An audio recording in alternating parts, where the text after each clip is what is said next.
きますよ。発射プリミティアプレイヤーエールです。今回はショットガンを作ってみようと思います。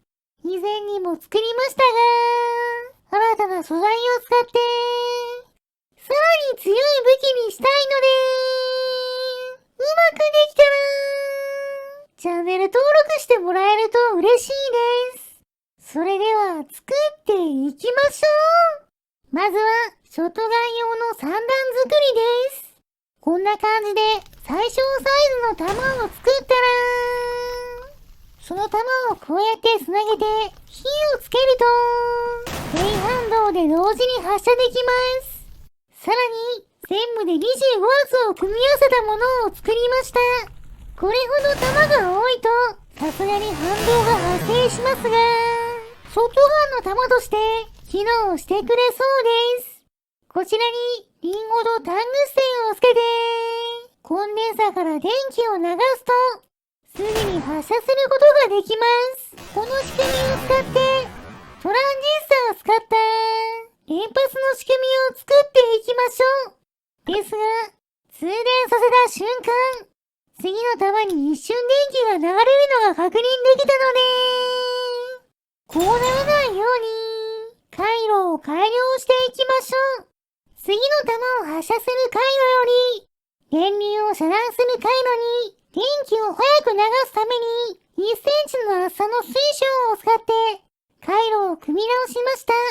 こちらにバッテリーをつけると、無駄に電気が流れることなく最初からタングステンの方に通電して弾を発射することができました。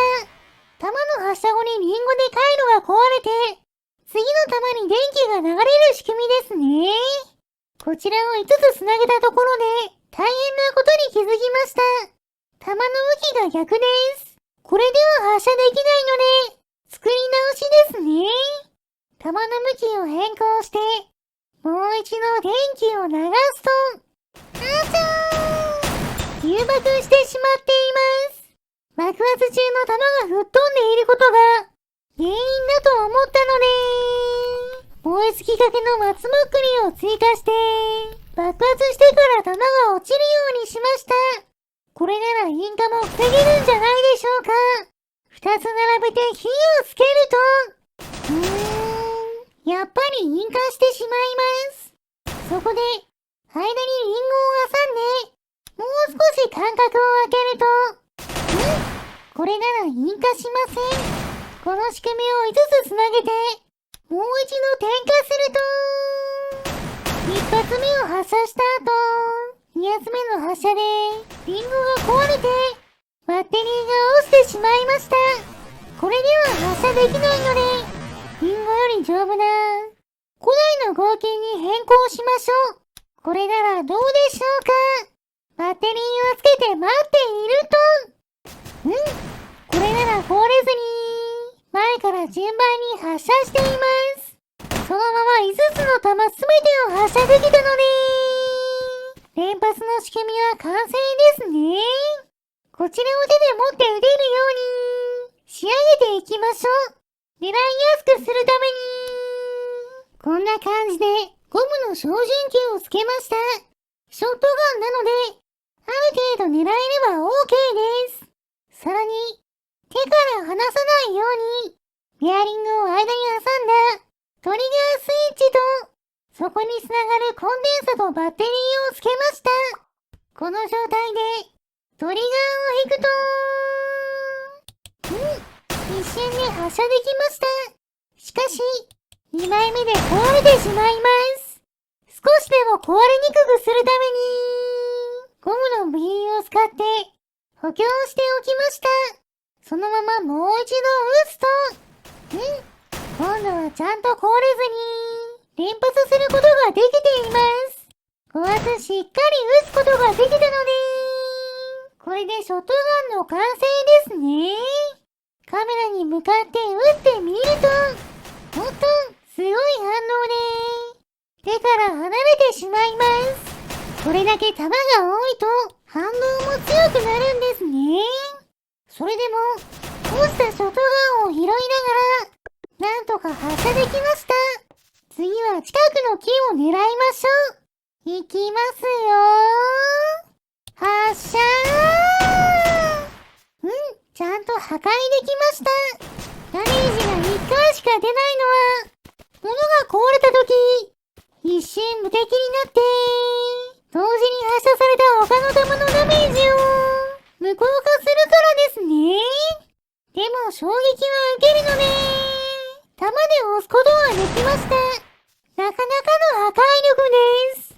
では、いつものように、巨大な木を撃ちましょう。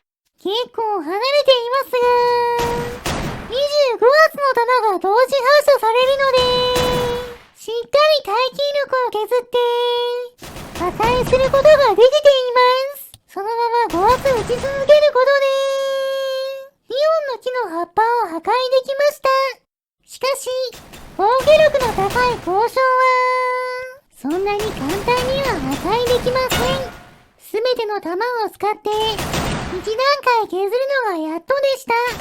そして、ドローン工場の壁は、的が大きいおかげか、たくさんの弾が当たりやすいので、結構簡単に破壊することができました。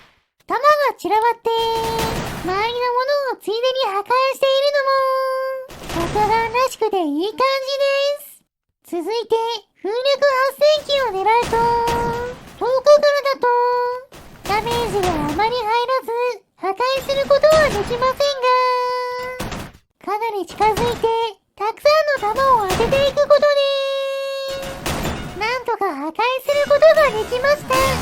防御力が高い敵には、効きづらい武器ですね。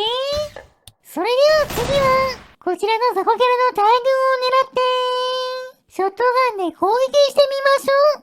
果たして倒すことはできるんでしょうか。早速発射すると、なるほど。弾が貫通して後ろに当たってるみたいです。そのまま撃ち続けると、しっかりザコキャラたちを吹き飛ばすことができました。残ったザコキャラも一気にぶっ飛ばして、全員倒すことができました。ちなみに私の視点だと、こんな感じです。小春期を覗きながら、反応を私の体で受け止めるようにして、トリガーを引くことで、なんとか手から離さずに、連発することができます。そして、発射と同時に反応で狙いがずれるので、弾がいい感じにばらけて、結構広い範囲を攻撃することができました。ザコキャラを吹き飛ばすのは、十分楽しめたので、イエロースライムに効くように、ガラスのかけらを並べて、それを吹き飛ばして攻撃してみましょう。早速ガラスを撃つと、ダメですね。ガラスが思うように飛ばず、ダメージを与えることができません。ショットガンならなんとかなると思いましたが、そう甘くはなかったみたいです。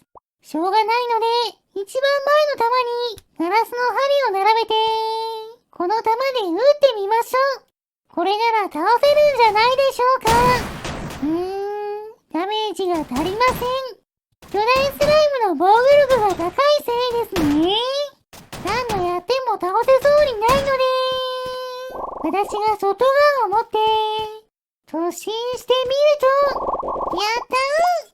巨大スライムを倒しました。結局私の力でガラスを突き刺しただけですが、なんとか倒せたのでよかったです。それでは、この勝利を祝して、スライムを燃やしてしまいましょう。燃えるものを集めてきて、火をつけます。いい感じに燃えていますね。